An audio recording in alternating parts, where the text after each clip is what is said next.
Lakshmi Narayana Vidyaniketan Palappuram and Lakshmi Narayana junior school Ottapalam.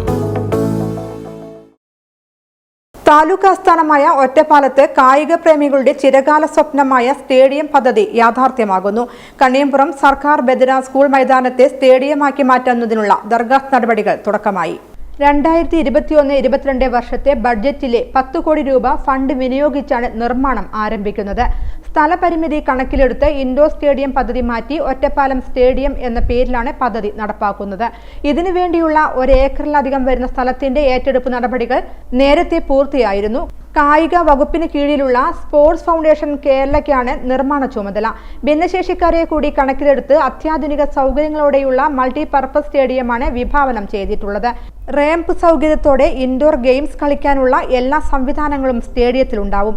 2 basketball court, 6 shuttle badminton കോർട്ടുകൾ, 4 volleyball കോർട്ടുകൾ തുടങ്ങിയവയാണ് സ്റ്റേഡിയത്തിൽ ഒരുക്കുന്നത്. ഇൻഡോർ സ്റ്റേഡിയത്തിന്റെ വിസ്തീർണം 2157.12 ചതുരശ്ര മീറ്ററാണ്. മരത്തിൽ തീർക്കുന്ന രീതിയിലാണ് കോർട്ടുകൾക്ക് നിലമൊരുക്കുന്നത്. വസ്ത്രം മാറ്റാനുള്ള മുറി, കോൺഫറൻസ് ഹാൾ, ഓഫീസ് റൂം തുടങ്ങിയവയും സ്റ്റേഡിയത്തിലുണ്ടാകും. ഏകദേശം 1000ഓളം കാണികൾക്ക് കളി കാണാനുള്ള സൗകര്യവുമാണ് സ്റ്റേഡിയത്തിൽ ഒരുക്കാൻ ഉദ്ദേശിക്കുന്നത്. ഇതുകൂടാതെ ചുറ്റുമതിൽ, സോളാർ സംവിധാനം, പാർക്കിംഗ് സൗകര്യം തുടങ്ങിയവയും ഉണ്ടാകും.